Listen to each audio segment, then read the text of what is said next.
Assalamualaikum warahmatullahi wabarakatuh.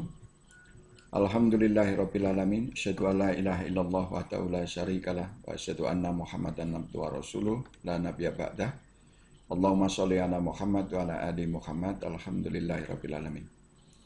Para mahasiswa yang dirahmati Allah, mudah-mudahan kita semua diberi nikmat iman, Islam, ihsan, sehat, sehingga kita bisa melaksanakan proses PBM dengan sebaik-baiknya. Pada kesempatan ini saya akan menjelaskan salah satu bab materi mata kuliah hukum pidana dan pemidanaan, yaitu tentang pengulangan tindak pidana yang kita kenal dengan istilah residif. Para mahasiswa sekalian, nanti akan saya jelaskan tentang pengertian residif pada umumnya, kemudian jenis residif, ada residif umum, ada residif khusus, residif yang dianut di Indonesia, filosofi residif, maupun pemberatan ancaman pidana dalam residif. Pengertian residif pada umumnya adalah pengulangan tindak pidana yang dilakukan oleh orang yang sebelumnya telah dijatuhi pidana berdasarkan putusan pengadilan yang telah memperoleh kekuatan hukum tetap atau putusan yang inkrah van quis, ya, dijadikan dasar pemberatan pidana. Jadi inti dari residif itu adalah orang diberi pemberatan pidana manakala orang itu melakukan pengulangan tindak pidana setelah sebelumnya dia dijatuhi pidana oleh pengadilan yang telah memperoleh kekuatan hukum tetap, kemudian melakukan tindak pidana lagi. Nah, ini residif. Pelaku yang melakukan pengulangan tindak pidana ini atau orang yang melakukan residif ini namanya residivis. Kita seringkali mendengar di masyarakat tentang istilah residivis, ya. Jadi kalau ada orang yang sudah keluar dari penjara kemudian melakukan tindak pidana lagi, orang akan menyebut residivis. Telah ditangkap seorang residivis, ya, dalam kasus pencurian, gitu, dan seterusnya. Nah, prinsip dan filosofi dari residif adalah pemberian pemberatan pidana. Pemberian pemberatan pidana bagi pelaku pengulangan tindak pidana. Karena pemidanaan sebelumnya tidak berhasil mencegah atau memperbaiki pelaku sehingga dia melakukan tindak pidana lagi. Jadi logikanya begini. Ketika seseorang melakukan tindak pidana, kemudian dia itu dituntut di pengadilan, terbukti melakukan tindak pidana, dijatuhi pidana, maka tujuan dari pemidanaan itu adalah satu di antaranya adalah prevensi spesial, mencegah pelaku tindak pidana mengulangi tindak pidana lagi. Artinya berharap dengan pemidanaan itu, maka nanti kemudian terpidana menjadi orang yang baik, berguna, dan siap kembali lagi ke masyarakat. Kalau ada orang setelah menjalani pidana, tetapi kemudian melakukan pengulangan lagi, maka berarti pemidanaan yang sebelumnya itu gagal memperbaiki pelaku tindak pidana, sehingga dia mengulangi lagi. Nah, kegagalan pemidanaan itu bisa karena bermacam-macam sebab sebenarnya. Bisa karena kegagalan pembinaan di lapas, bisa karena faktor ekonomi setelah keluar dari lapas, bisa karena tidak diterima oleh masyarakat, ya, tidak memiliki pekerjaan, penghasilan, dan lain sebagainya. Tetapi Dari aspek hukum pidana material, ketika orang itu setelah dihukum, dipidana, kok kemudian dia tidak jera dan melakukan lagi, maka terapi yang bisa dilakukan oleh hukum pidana material adalah memberikan pemberatan pidana.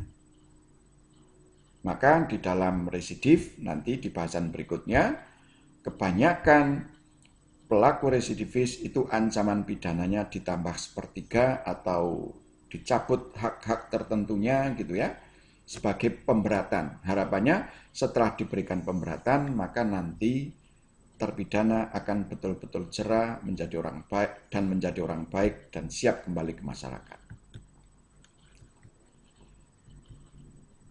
Dalam ilmu hukum pidana, ya, residif itu dibagi menjadi dua macam. Yang pertama general residif atau residif umum, dan yang kedua adalah spesial residif atau residif khusus. Residif umum, setiap pengulangan tindak pidana, apapun tindak pidananya, dan kapanpun pengulangan itu dilakukan merupakan alasan pemberatan pidana. Ya. Jadi pengulangan tindak pidana apapun, misalnya dulu orang itu melakukan tindak pidana pembunuhan, keluar dari penjara, dia melakukan tindak pidana pencurian. Itu tetap dianggap residif. Pertama dia dihukum karena mencuri, keluar dari penjara dia ikut kegiatan teroris, itu residif. Kalau menggunakan pengertian residif umum. Demikian juga pengulangannya tidak dibatasi waktu tertentu. Misalnya ada orang melakukan kejahatan tahun 80, ya, dipidana sampai tahun 85, menjadi orang baik selama 10 tahun, sampai 95, kemudian dia melakukan tindak pidana pembunuhan. Nah itu residif. Jadi tidak peduli keluar dari penjara berapa lama, asal dia melakukan tindak pidana lagi, apapun tindak pidananya, itu dianggap residif. Dianggap ada pengulangan tindak pidana, sehingga tindak pidana yang baru, yang dilakukan belakangan, itu perlu diberi pemberatan pidana. Itu residif umum. Ya. Kalau residif khusus atau spesial residif, itu bahwa pemberatan pidana itu hanya diperuntukkan bagi pengulangan tindak pidana tertentu yang dilakukan dalam waktu tertentu saja.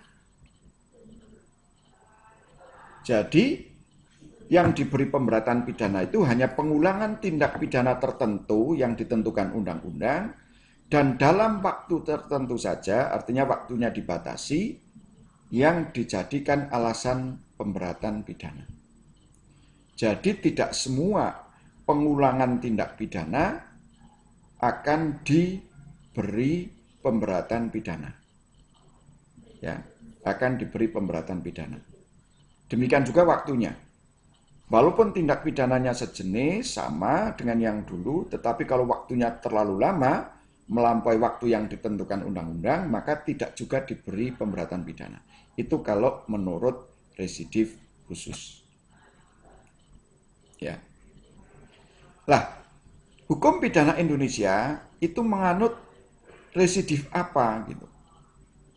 Residif umum atau residif khusus? Menurut KUHP dan Undang-Undang Pidana di luar KUHP, hukum pidana Indonesia itu menganut residif khusus. Artinya apa? Hanya tindak pidana kejahatan-kejahatan tertentu saja dan pelanggaran-pelanggaran tertentu saja yang dilakukan pengulangan dalam waktu tertentu yang merupakan yang diberi pemberatan pidana. Ya. Jadi hanya tindak pidana tertentu saja, ya, baik kejahatan maupun pelanggaran, yang apabila dilakukan pengulangan akan diberi pemberatan pidana. Itu waktunya juga tertentu. Nah,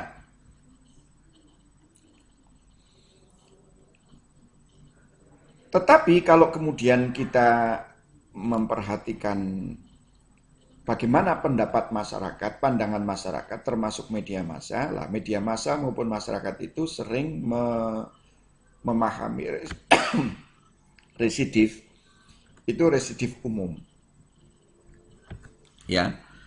Residivis itu untuk pengulangan tindak pidana pada umumnya. Jadi mereka ya maklumlah, kita harus maklum mereka tidak memahami secara teliti hukum pidana kita, sehingga bagi anggota masyarakat termasuk media massa, kalau ada seorang napi keluar dari penjara melakukan tindak pidana lagi, apapun tindak pidananya dan kapanpun pengulangan dilakukan, orang akan menyebut dia seorang residivis. Nah, itu berarti masyarakat atau media massa menggunakan kriteria residif umum. Sementara hukum pidana Indonesia menganut residif khusus. Hanya pengulangan terhadap kejahatan-kejahatan tertentu saja dan pelanggaran-pelanggaran tertentu saja yang kalau diulangi itu dalam waktu tertentu diberi pemberatan pidana. Berarti dianggap residif. Di luar itu tidak. Nah, ini hukum pidana kita.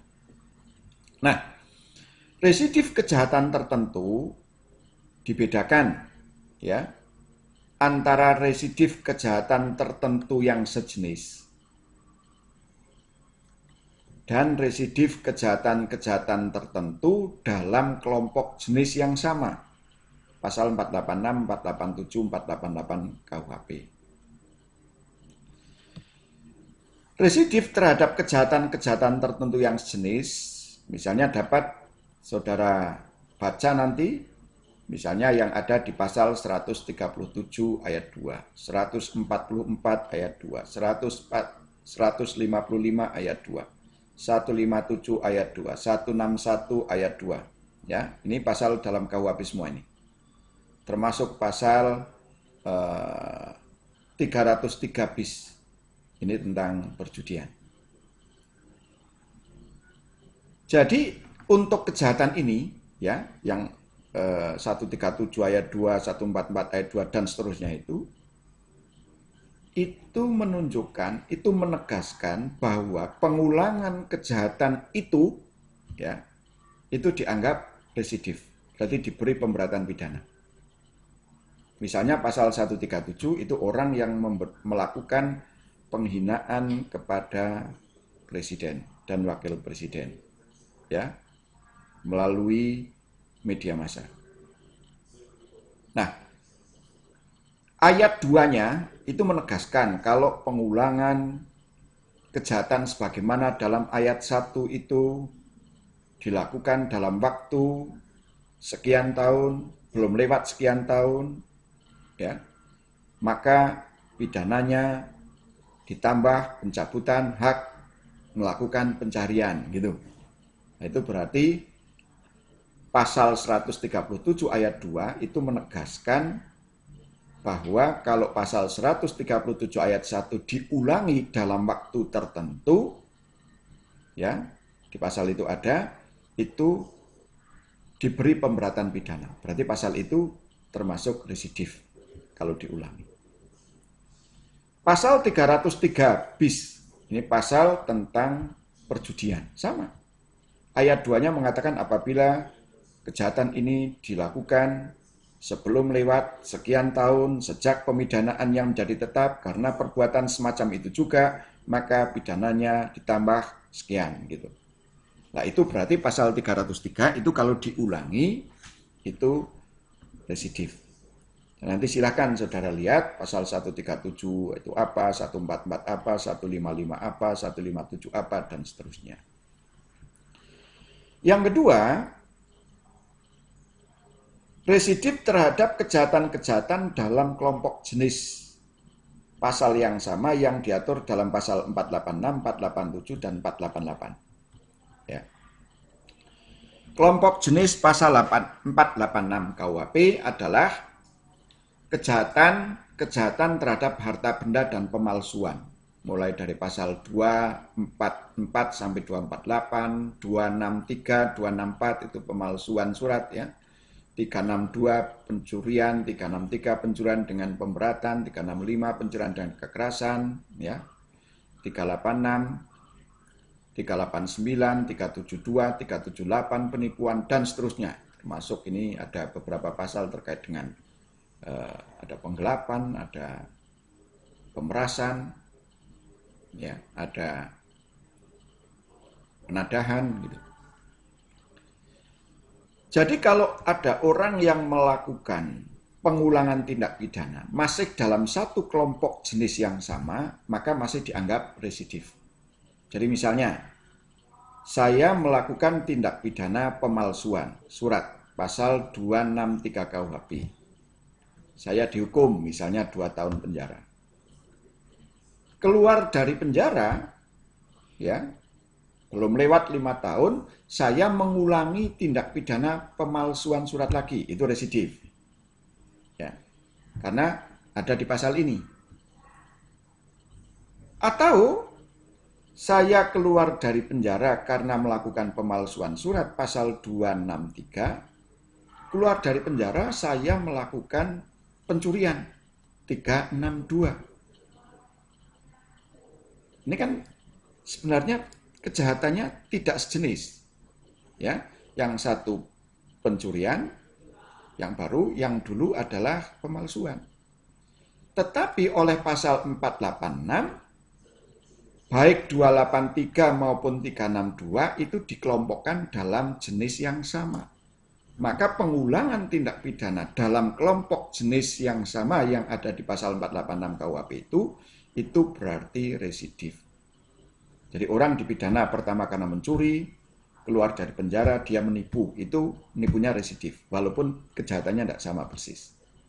Kalau mencuri, keluar penjara mencuri, jelas residif. Menipu, keluar penjara menipu lagi, residif, ya. Itu sejenis. Nah, ini tidak hanya yang sejenis, tapi yang kelompok jenis. Jadi beda jenisnya, tetapi masih di kelompok jenis yang sama 486. Itu residif. Yang kedua, kelompok jenis pasal 487. Kalau Anda perhatikan, yang ada di pasal 487 KUHP itu kelompok jenis terhadap kejahatan terhadap orang. Ya. Ada pasal 131 makar terhadap presiden, 140 dan seterusnya. 338 itu pasal pembunuhan sampai 340, ya. 341 Kinderdorschlag, pembunuhan bayi dan seterusnya. 351 itu pasal-pasal penganiayaan, ya, dan seterusnya. Ini pasal-pasal yang mengancam keselamatan nyawa, tubuh, ya, bisa penganiayaan, bisa aborsi, bisa pembunuhan bayi, bisa penganiayaan. Ini masuk di sini. Artinya apa? Artinya orang dianggap melakukan kejahatan yang dalam kelompok jenis ini, maka kalau dilakukan pengulangan, baik yang sejenis maupun pasal lain yang tidak sejenis, tetapi masih dalam satu kelompok jenis yang ada di pasal 487, maka masih dianggap residif. Misalnya, pertama dia dipidana karena melakukan 131 KUHP, ya, kejahatan terhadap presiden, ya, mengancam keselamatan presiden. Keluar dari penjara, dia melakukan 351 penganiayaan. Nah, itu residif. Atau orang melakukan penganiayaan, ya, mukuli orang sampai babak belur, dia dipidana karena penganiayaan 351. Keluar dari penjara, dia melakukan pembunuhan 338, itu residif. Jadi melakukan 351 penganiayaan, keluar penjara menganiaya lagi juga residif. 351 keluar dari penjara kemudian melakukan 341 pembunuhan bayi juga residif. Karena apa? Karena masih dalam kelompok jenis yang sama. Yang ketiga, kelompok jenis pasal 488. Ini kejahatan yang terkait dengan penghinaan dan kejahatan dengan percetakan. Ada pasal 134 sampai 137, 142 sampai 144, 207, ya. 208, 310, 321 ini penghinaan, ya. 483, 487 gitu. Jadi kalau kita perhatikan misalnya ada orang dipidana karena pasal 134 sampai 137 salah satu itu penghinaan terhadap presiden, ya, wakil presiden dan kepala negara sahabat. Dia dipenjara 2 tahun misalnya. Keluar dari penjara, dia melakukan kejahatan penghinaan atau pencemaran nama baik kepada tetangga. Berarti 351, 310 gitu ya. Itu berarti residif. Ya. Pertama menghina presiden, keluar dari penjara menghina tetangga. Pasalnya kan beda. Menghina presiden itu 134 sampai 137, menghina tetangga pasal 310 sampai 321. Tetapi ini termasuk residif. Ya, karena apa? Karena walaupun kejahatannya tidak sejenis, tetapi masih dalam kelompok jenis yang ada di pasal 487, 88 KUHP. Nah, jadi kalau misalnya saja orang melakukan 2 tindak pidana, ya, atau pengulangan tindak pidana, tapi dari kelompok jenis yang berbeda, itu tidak residif. Tadi misalnya saja, yang pertama orang melakukan kejahatan terhadap harta, ya. Misalnya orang melakukan pencurian, pasal 362 KUHP. Dia dipenjara 3 tahun.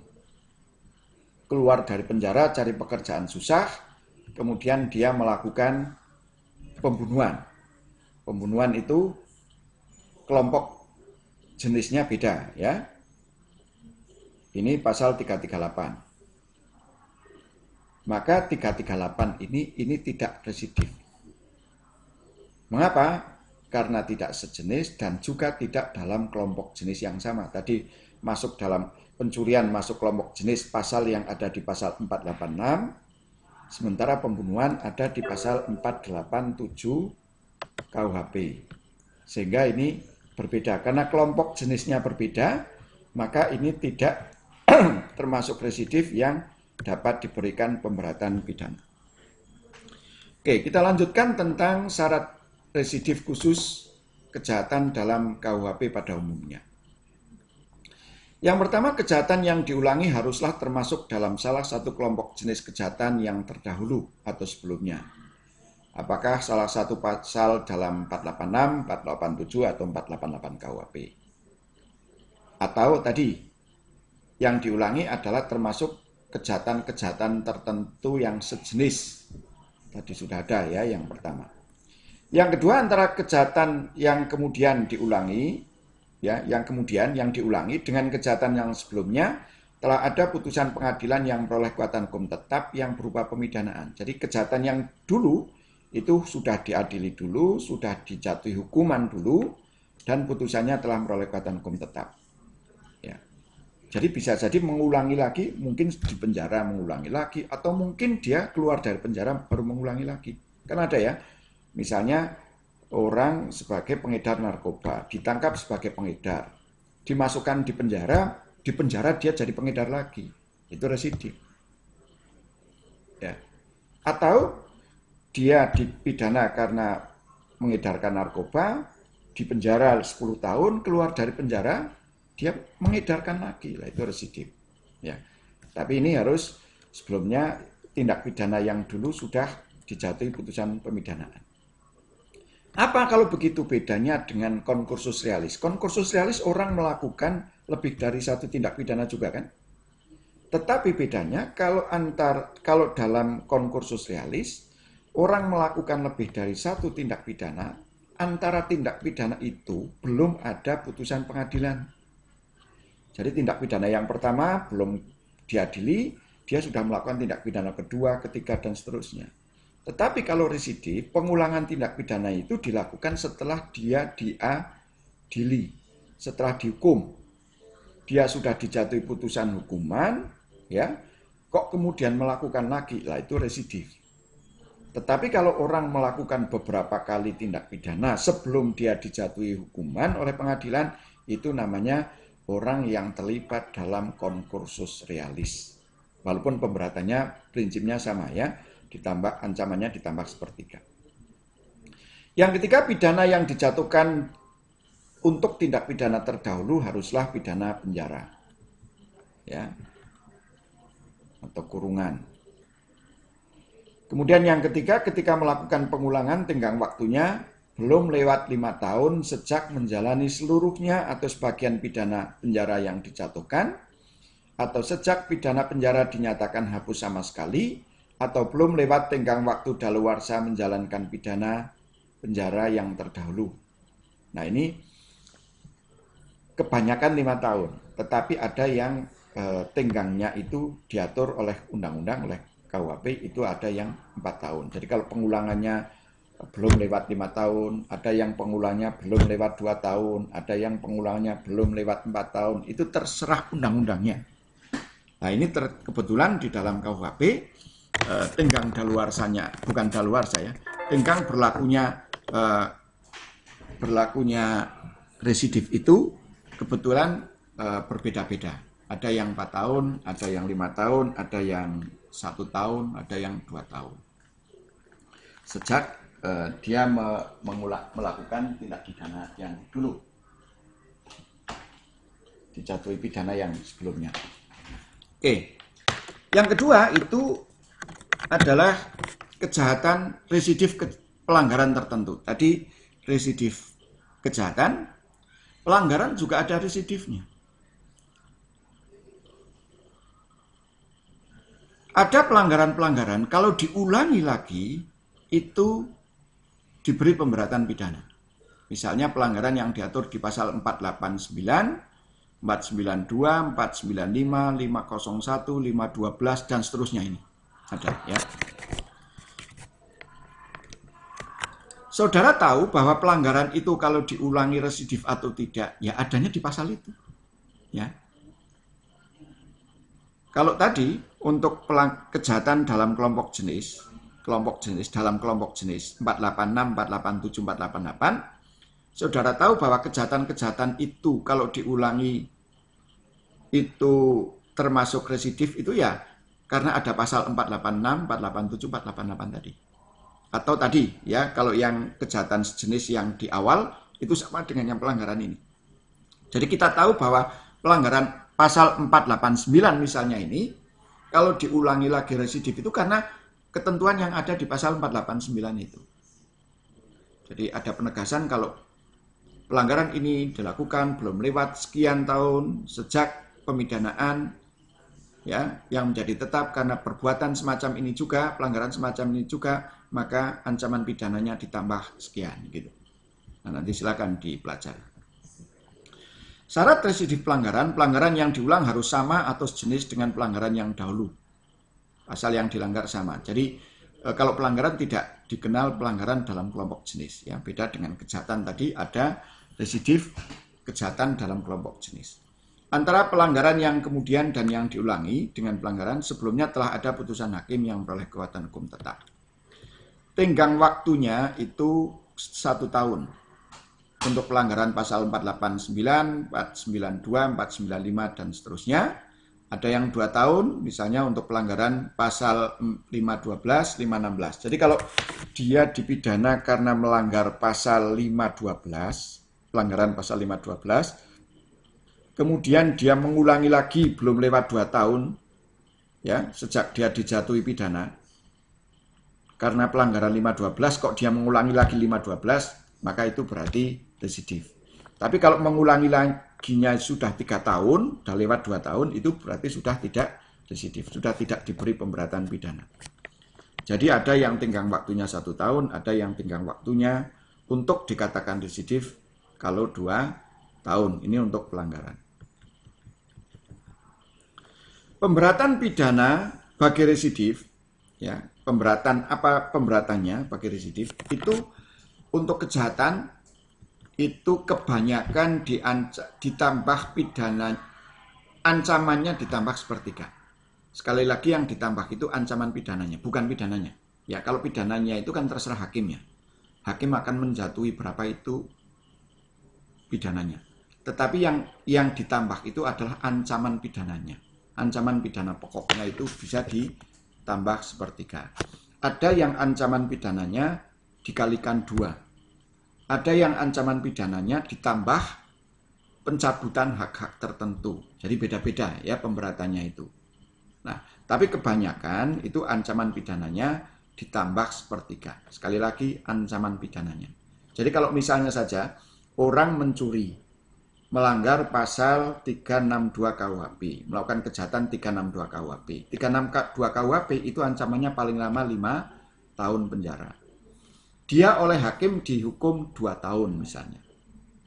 Keluar dari penjara belum lewat 5 tahun, belum 5 tahun sejak dia keluar penjara, misalnya baru 2 tahun keluar penjara kok dia mencuri lagi, atau ngerampok, atau nipu, ya, atau memeras, ya masih dalam kelompok jenis, ya, maka berarti dia residif, diberi pemberatan pidana. Apa pemberatannya? Tambah sepertiga. Jadi kalau dia mencuri tadi ancamannya 5 tahun, begitu residif mencuri, maka ancaman pidana untuk mencuri yang kedua itu 5 tahun tambah sepertiga, jadi 6 tahun berapa? 8 bulan. Ya. Jadi untuk mencuri yang kedua, ancamannya maksimal jadi 6 tahun 8 bulan. Artinya 5 tahun tambah sepertiganya 5 tahun. Nah ini residif. Orang membunuh, ancaman diancam 338. 338 itu ancamannya 15 tahun. Dia membunuh oleh hakim dihukum 12 tahun. Keluar dari penjara, atau mungkin dia di dalam penjara, ya, belum lewat 5 tahun sejak dia keluar penjara, kok dia terlibat pembunuhan lagi. Pasalnya sama misalnya, 338. Harusnya pasalnya berapa? 338 ancamannya berapa? 15 tahun. Tetapi karena dia itu masih residif, dia belum lewat dari 5 tahun setelah selesai menjalani pidana, maka untuk pembunuhan yang kedua ini, residif ini, pengulangan ini, hukumannya menjadi 15 tambah sepertiganya 15, tambah 5 tahun, menjadi 20 tahun. Jadi hakim boleh memidana residif pembunuhan itu menjadi dihukum 16 tahun, boleh, 17 tahun boleh, 18 tahun boleh. Tidak lebih dari 20 tahun, karena maksimalnya 20 tahun. Sebagai contoh pemberatan pidana residif misalnya ya. Pasal 137 KUHP, barang siapa menyiarkan, mempertunjukkan atau menempelkan di muka umum tulisan atau lukisan yang berisi penghinaan terhadap presiden, wakil presiden dengan maksud supaya isi penghinaan diketahui atau lebih diketahui umum, diancam dengan pidana penjara paling lama 1 tahun 4 bulan atau pidana denda paling banyak Rp500.000. 4.500 rupiah. Pasal ini sekarang sudah dicabut ya. Sudah dicabut oleh MK setelah reformasi. Nah, kalau kita melihat pasal 137, kita tidak tahu bahwa pasal ini kalau diulangi residif. Kita tahu bahwa pasal 137 itu kalau diulangi residif karena ada ayat 2-nya. Ayat 2-nya mengatakan, jika yang bersalah melakukan kejahatan pada waktu menjalankan pencahariannya, dan pada waktu itu belum lewat 2 tahun sejak adanya pemidanaan yang menjadi tetap karena kejahatan semacam itu juga, jadi ngulangi ya, kejahatan yang sama, maka terhadapnya dapat dilarang menjalankan pencarian. Jadi pemberatan pidana bagi residif pasal 137 itu ternyata pemberatannya adalah dicabut haknya atau dilarang untuk menjalankan pencarian. Ancamannya tidak ditambah, ya, tetap paling lama 1 tahun 4 bulan, tetapi kecuali 1 tahun 4 bulan penjara, dia boleh dilarang untuk kerja di kerjaan yang sebelumnya itu. Ya, tidak boleh kerja seperti itu lagi. Nah, ini tenggang waktunya itu belum 2 tahun sejak dia dijatuhi pidana memperoleh kekuatan hukum tetap. Ini yang saya katakan, tenggang waktunya itu beda-beda, bentuk pemberatannya juga beda-beda. Ada yang tambah sepertiga, ada yang waktunya 5 tahun, dan lain sebagainya. Ini juga kurang lebih sama. Kita lihat lagi yang lain.